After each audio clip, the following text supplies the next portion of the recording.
gotta get it on. Oh, hell yeah. Alright. Alright, dude. I don't know what I'm doing, but I guess I'm doing two in one day. Um, so my good friend actually gave me the inspiration for this one, but I'm gonna call this one the Agent Smithing. So I don't know if any of you have seen The Matrix, but the premise of The Matrix is about this basically this Korean Jesus guy named Neo, and his whole thing is that he's got to figure out what's real or not, and see if he can save humanity from a bunch of evil overlords, um, basically known as the robots. Uh, anyway, one of the programs within this made-up universe called the Matrix were the agents, and they're kind of like the enforcement arm of the robots in this simulated reality. And one of the agents is named is Agent Smith, and I would call movie 3 the final movie. I would say movie 4 is just kind of a fanfare. But in the final movie 3, Agent Smith becomes this um, overarching force. This basically the final scene of one of the final scenes of the movie is Keanu Jesus essentially fighting an army of Agent Smiths. You know what I'm saying? It's basically the ending. And I wanted to immediately apply that to this theory of stupidity. Where's the line? Where's the line?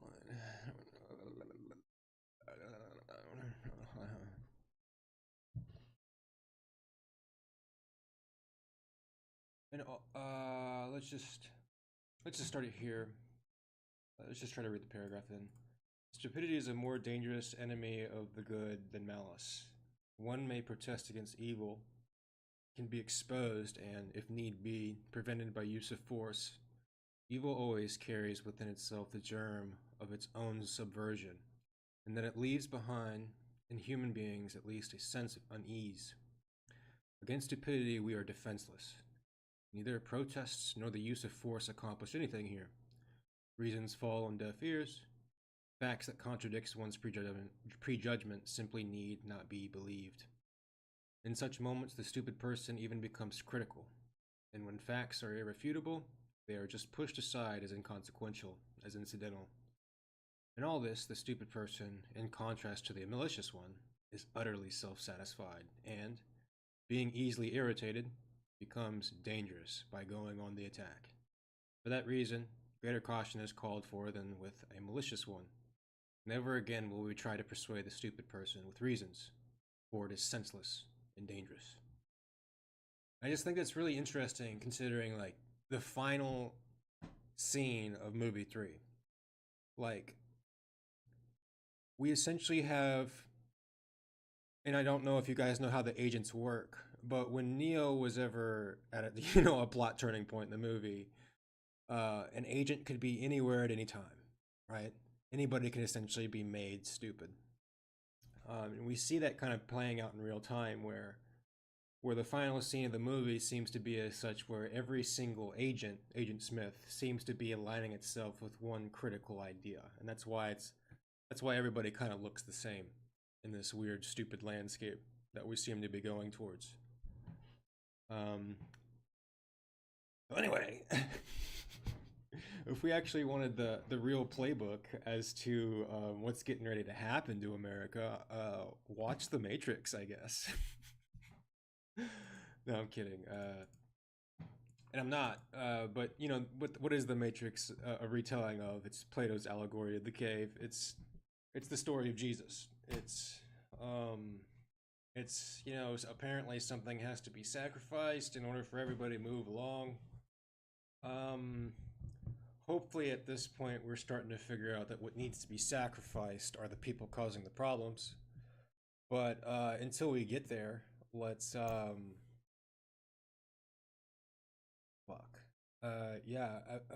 this guy's pointing out just how senseless it is to reason with stupid people. I don't know if you guys need more evidence other than the Capitol Hill circus show that we are getting on a daily basis at the expense of all of our tax dollars and sanity and health and mental health and lives and rights and yada yada. But I guess I'm stalling at this point. No, go watch The Matrix. I think where we are now is, well, I don't think Keanu's gotten to Morpheus yet. Like, I think that's where we are in the timeline.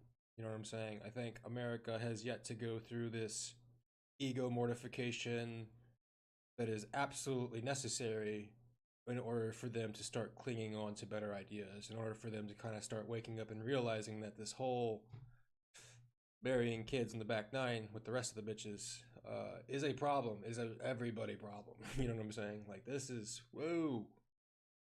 How is everybody not dropping everything that they're doing and trying to figure out how to solve that problem? This is because we've been made stupid, guys. I'm sorry to say it. Actually, I'm not sorry to say it. It's just the truth.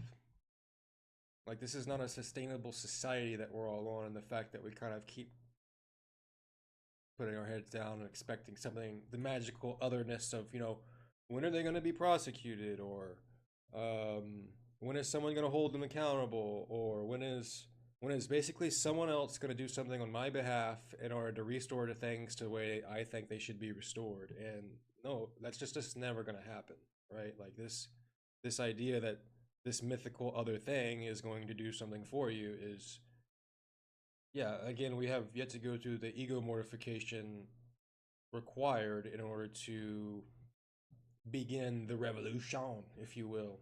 But until then, it's going to be more baby touching stuff. It's going to be more whatever Pam Bondi and Trump is doing. You know what I'm saying? The people kind of. Anyway, we are either entering into times where it's like I've already pointed out, you're either telling everybody everything at the top of your lungs, like someone has discovered the key to public key cryptography, right? Like, you're either telling everyone or you're either telling no one, right? So, um,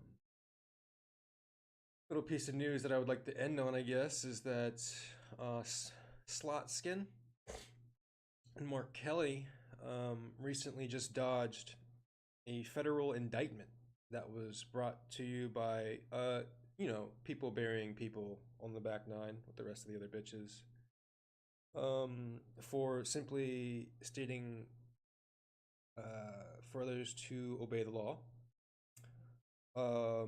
In Texas, a British woman who's heavily opposed to Trump went to visit the father, her biological father, who was an alcoholic. Um, she's from Britain again. Her mother separated from her father, and she was outspoken against Trump, and apparently she was visiting. And there was a gun dispute in the father's room or some dog shit. I don't know. Read the article for yourself. Um, yeah, she died. And apparently the officer reporting the incident could smell alcohol on the father's breath. Again, a known alcoholic, apparently. And the father claims to not have known what happened. Um, and the county in Texas, where this happened, is choosing not to press charges against that individual. Yikes.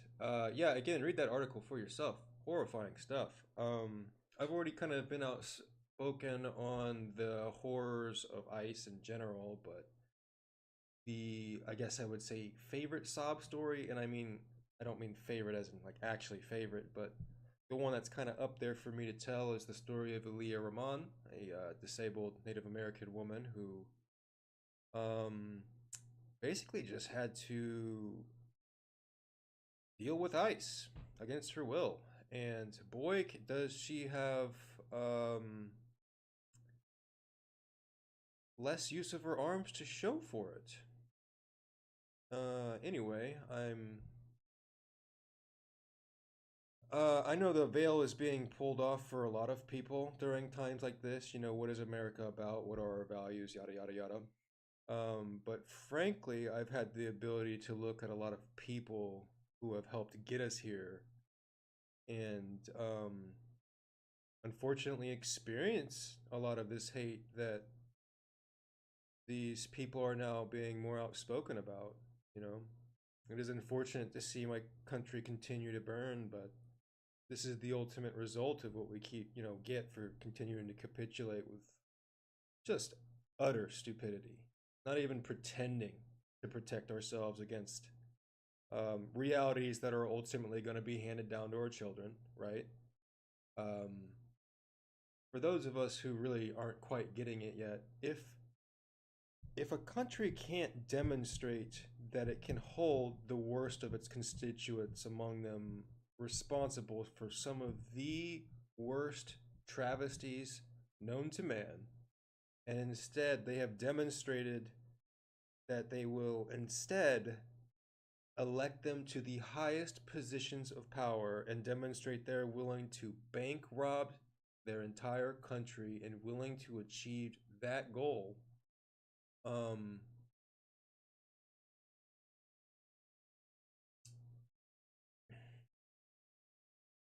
yeah, it's it's a bit of an uphill task getting people um in line with that pursuit. You either, like I said, have your head in the sand at this point, or you're kind of gaming it out. And for those not even pretending to game it out at this point, may I introduce you to theories from Bonhoeffer and Carlo Cipollolo. I believe that's how you say his name. I guess the last little news related thing I'll end with is House just passed the SAVE Act. People are like, "Oh, I won't pass the Senate." Shut the fuck up. We live in a monarchy, and I need people to stop behaving like the things people talked about hundreds of years ago. At this point, because these ideas predated Bonhoeffer, whether we like it to believe it or not. Um, but the SAVE Act isn't saving shit. It is essentially another death sentence, another ruinous act that is going to whew, essentially put an actual time limit on the actual buying power of the dollar. Is what it'll is one of the many things it will do. Um, I suppose there is this element of defeatism within the air that says that we ultimately have to shift towards these ideals of stable coins. Um, but those people couldn't be more, as Bonhoeffer said. So yeah, in terms of what we need to be doing, human integrity, people need to start being like physically shown what is going to happen to them and their families if they don't start speaking up. And it's already happening, unfortunately. It just hasn't happened to the people who can't see straight. So, more likely than not, this is going to permeate, if at all, to certain hemispheres of people that actually want to see this. But unfortunately, what everybody needs to do is they need to start figuring out how to come together. Like, this is essentially what we are tasking ourselves to do right now is we are asking ourselves to try to figure out how do we get our close loved ones who are clearly of the Nazi party at this point to exit said Nazi party and fight on the ideas that actually get everybody to a better place in the future. That's essentially what we're tasking ourselves with. And right now, I'm kind of running out of ideas. You know what I'm saying?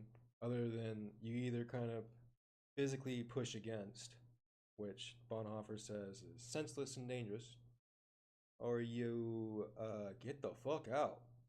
Um, but we'll see what the real game plan is. Um, I see where this guy is coming from, but at the end of the day, just like many other oppressed people and cultures that have come before me and beside me, there are other people in this equation besides me. So